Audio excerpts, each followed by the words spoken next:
ॐ अनन्ताय नमः। ॐ पद्मनाभाय नमः। ॐ शेषाय नमः। ॐ सप्तपणान्विताय नमः।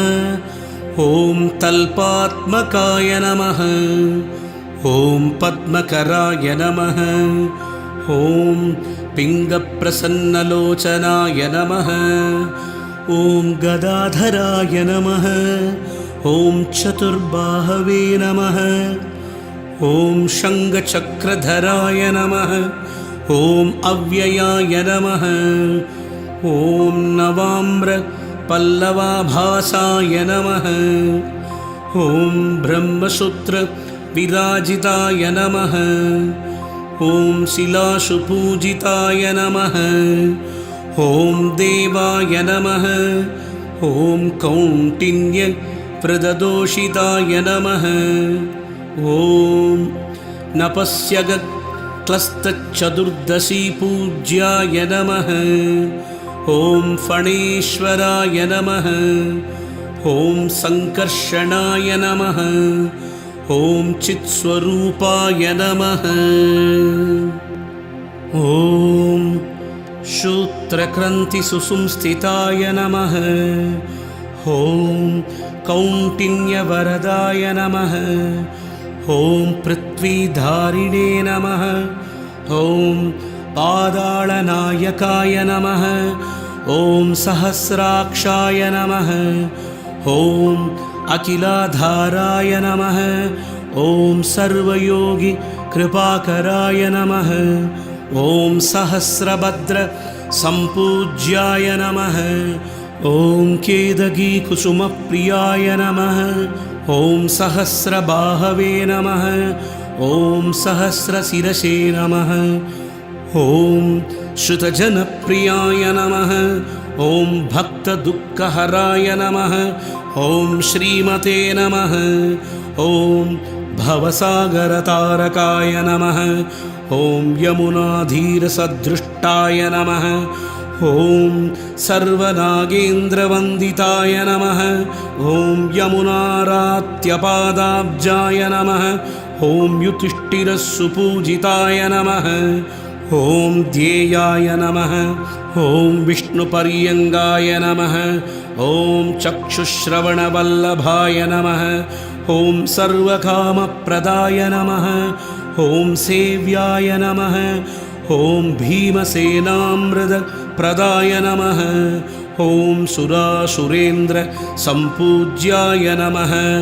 ॐ फणामणिविभूषिताय नमः। ॐ सत्त्वमूर्तये नमः। ॐ शुक्लधनवे नमः। ॐ नीलवाससे नमः। ॐ जगद्गुरवे नमः। ॐ अव्यक्तपादाय नमः। ॐ ब्रह्मण्याय नमः। ॐ सुब्रह्मण्यनिवासभुवे नमः। ॐ अनन्तभोगशयनाय नमः। ॐ दिवाकरमुनीटिताय नमः। ॐ मधुरकवृक्षसंस्थानाय नमः। ॐ दिवाकरवरप्रदाय नमः। ॐ दक्षहस्तसदा पूज्य शिवलिङ्गनिविष्टतिये नमः। ॐ त्रिपुरदीहार सन्दृश्य मुखनाभिपदाम्बुजाय नमः। ॐ नृसिंहक्षेत्रनिलयाय नमः। श्रीभूदुर्गासमन्विताय नमः।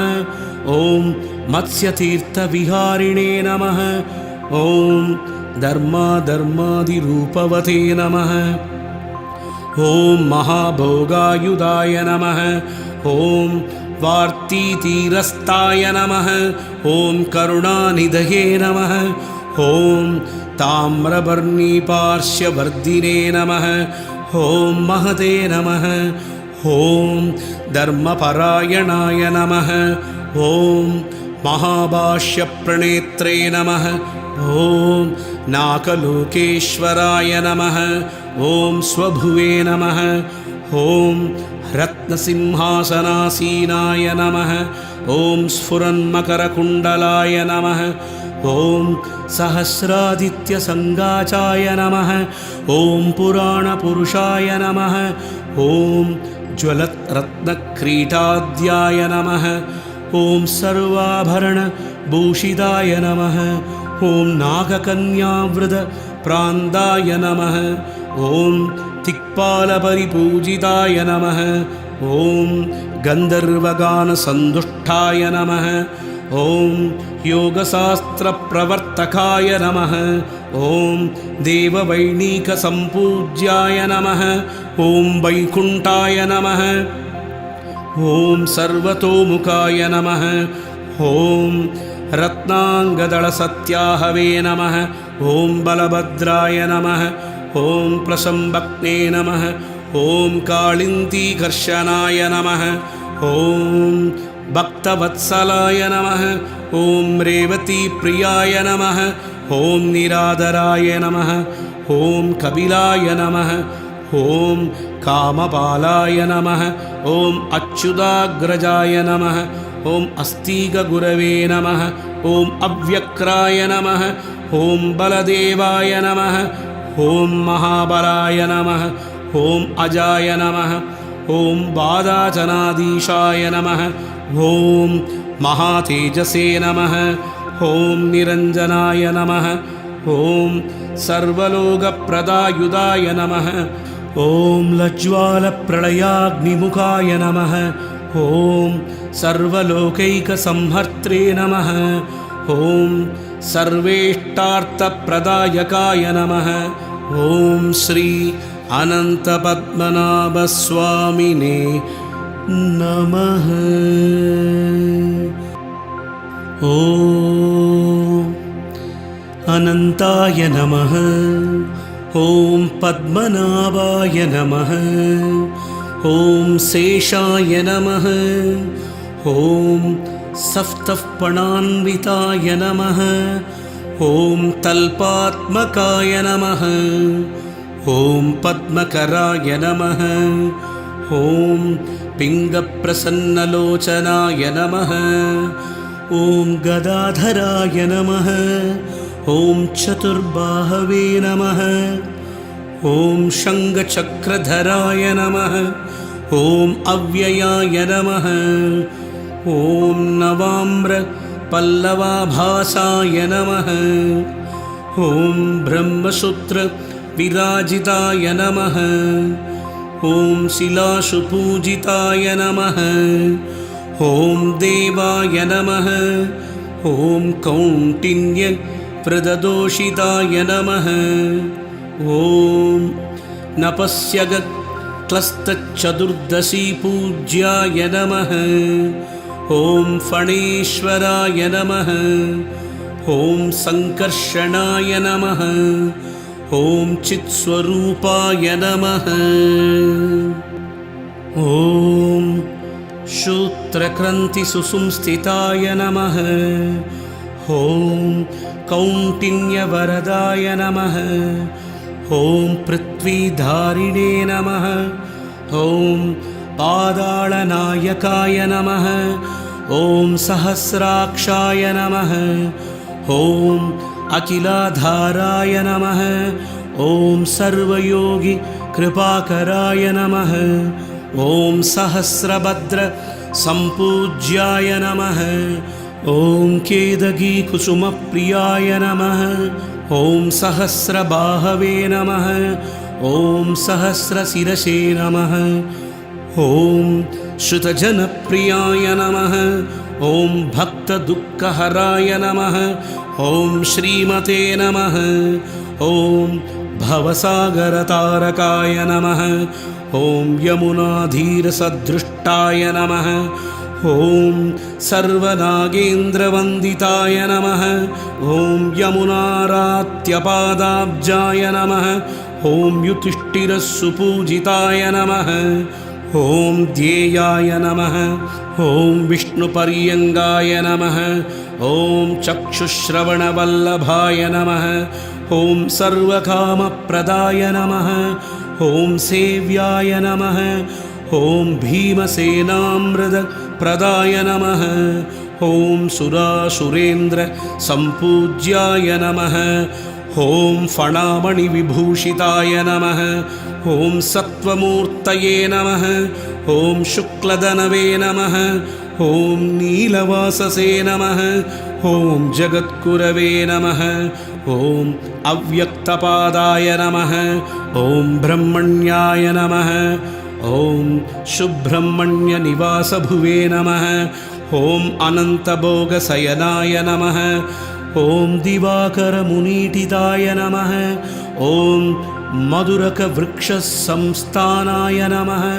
ॐ दिवाकरवरप्रदाय नमः। ॐ दक्षहस्तसदापूज्य शिवलिङ्गनिविष्टतिये नमः। ॐ त्रिपुरदीहार सन्दृश्य मुखनाभिपदाम्बुजाय नमः।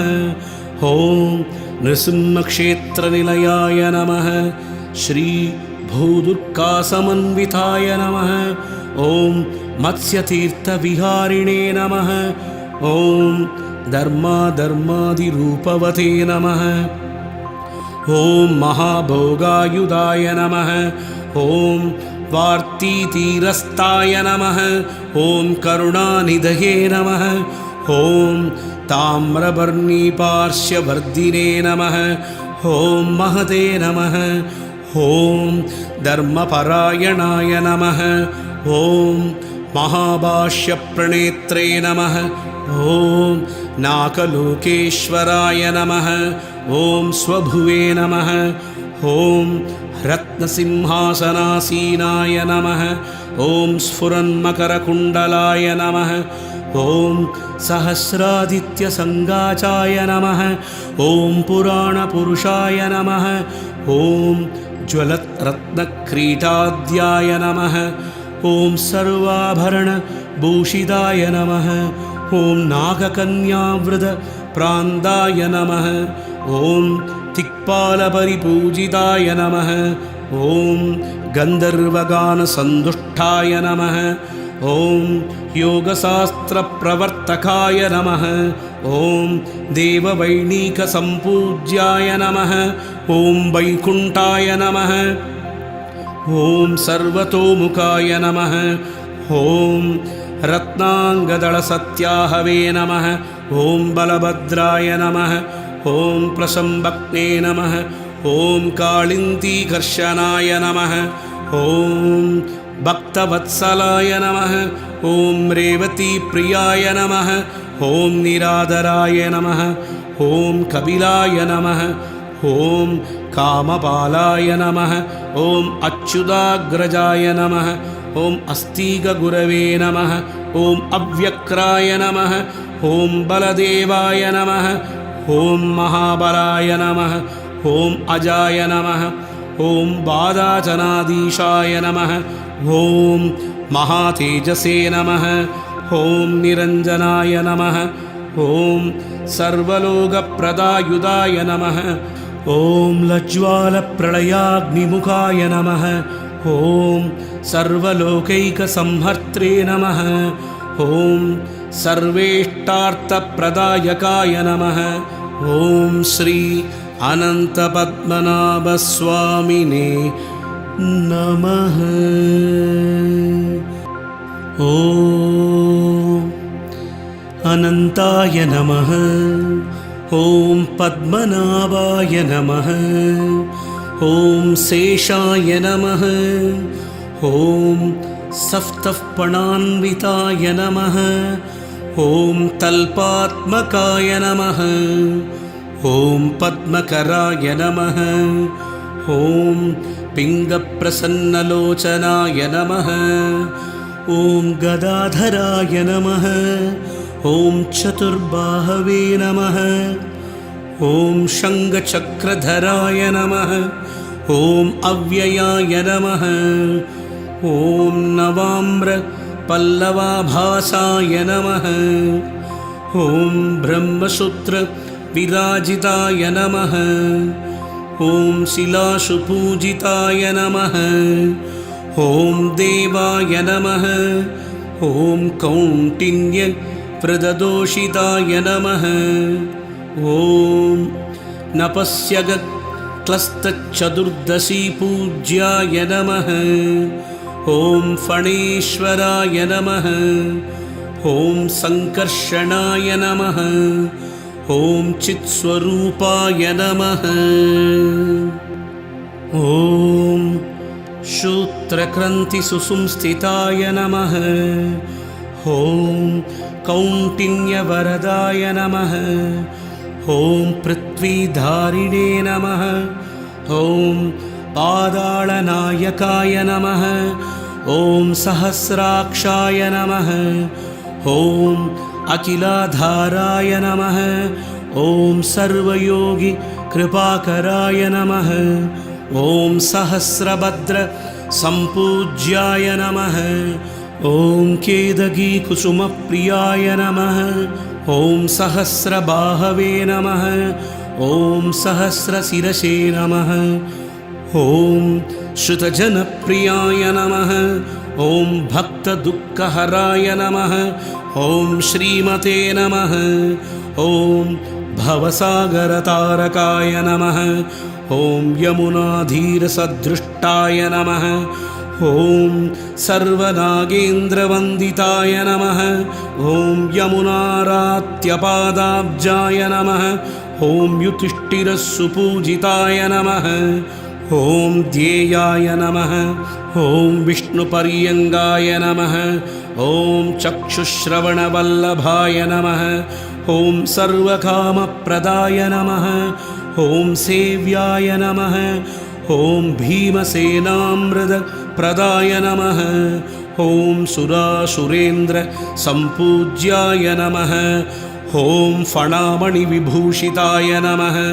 ॐ सत्त्वमूर्तये नमः। ॐ शुक्लधनवे नमः। ॐ नीलवाससे नमः। ॐ जगद्गुरवे नमः। ॐ अव्यक्तपादाय नमः। ॐ ब्रह्मण्याय नमः। ॐ सुब्रह्मण्यनिवासभुवे नमः। ॐ अनन्तभोगशयनाय नमः। ॐ दिवाकरमुनीटिताय नमः। ॐ मधुरकवृक्षसंस्थानाय नमः। ॐ दिवाकरवरप्रदाय नमः। ॐ दक्षहस्तसदा पूज्य शिवलिङ्गनिविष्टतिये नमः। ॐ त्रिपुरदीहार सन्दृश्य मुखनाभिपदाम्भुजाय नमः। ॐ नृसिंहक्षेत्रनिलयाय नमः। श्रीभूदुर्गासमन्विताय नमः। ॐ मत्स्यतीर्थविहारिणे नमः। ॐ धर्माधर्मादिरूपवते नमः। ॐ महाभोगायुधाय नमः।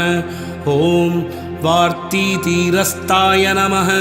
ॐ करुणानिधये नमः।